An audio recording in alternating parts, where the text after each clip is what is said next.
Hello there, and welcome to another episode of Critical Weight Theory. And today we're going to be talking about sort of a meat and potatoes topic, the legacy of anarchist ideas, core concepts of freedom and cooperation.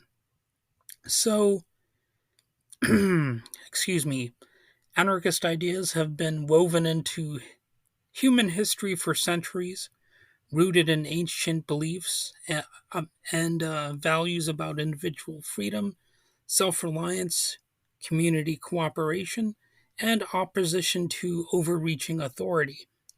Though often misunderstood, anarchism has long championed the idea that people can govern themselves without coercion or centralized power. And obviously, the world does have a lot of centralized power, and it complicates the core concepts of anarchism. But at the end of the day, what I think people inevitably see is that at some point you need to have challenges to power, or we know that it will be corrupt, it will be violent, it will be,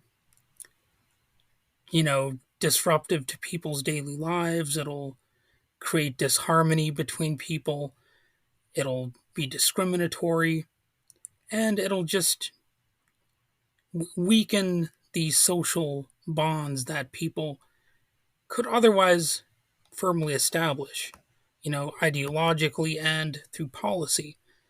So the formal rise of anarchism as a political and social movement began in the early 19th century, and the movement was boosted by early writers such as William Godwin, who advocated for liberty and social change through mutual aid societies rather than authoritarian government structures.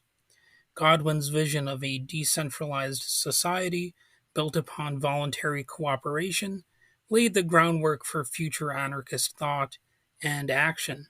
His work inspired generations of activists who sought to create a world based on egalitarian principles rather than hierarchical rule.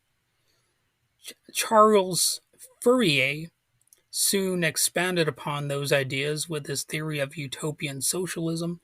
He envisioned local communities living together cooperatively while rejecting private property, a concept that closely mirrors modern day communes, though Fourier's ideas were based on ideology rather than mere personal choice.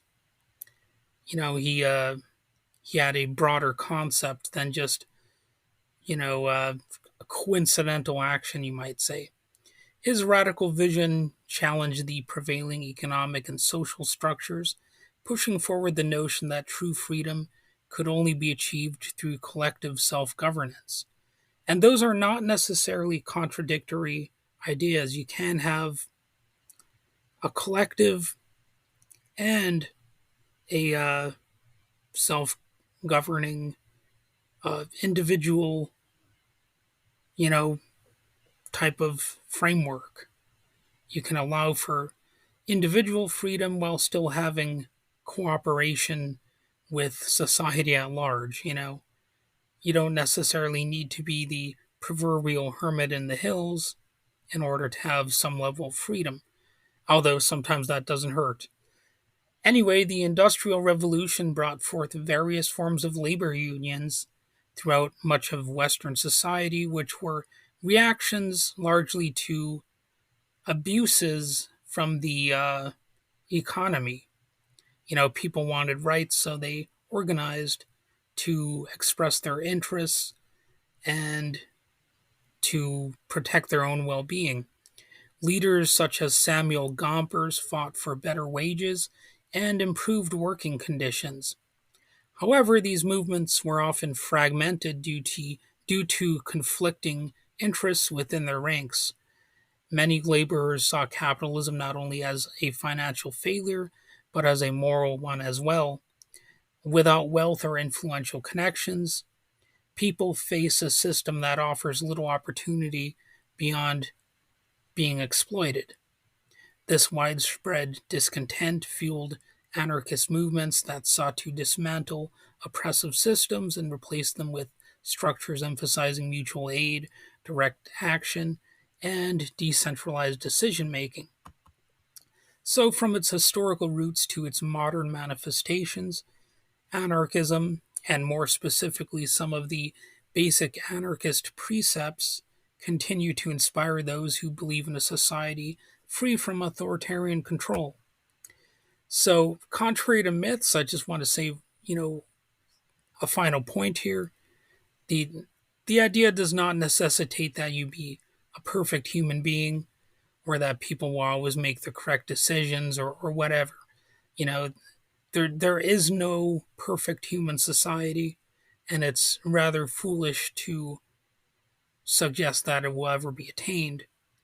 But the idea is that if you wish to improve society, you don't do it through the more violent approach that authoritarianism provides or hierarchy provides.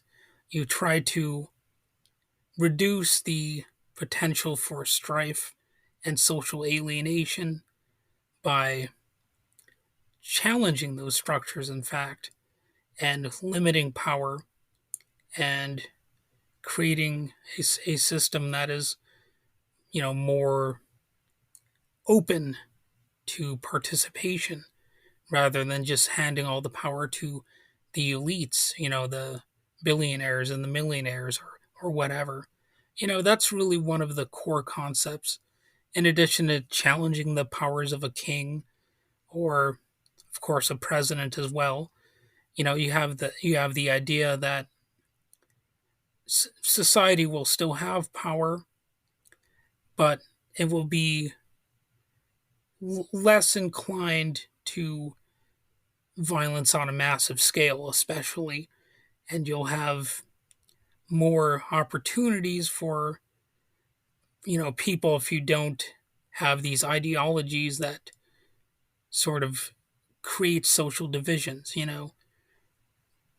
It's a it's a really interesting time that we're in because we're going to see more people uh, reaching these sorts of ideas because they're going to find that the two-party system is failing, and you're going to have more people probably, you know, being forced into sort of anarchist approaches to life because as society sort of declines and the empire falls, you know, people people pretty much won't even have a choice but to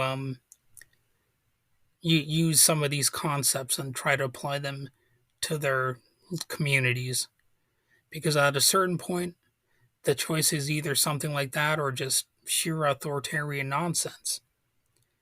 And we have enough examples of what authoritarianism can lead to if we not only look at history but look at other societies that even exist now, like North Korea, Putin's Russia, Saudi Arabia, so on and so forth. Well, you could increasingly say the United States.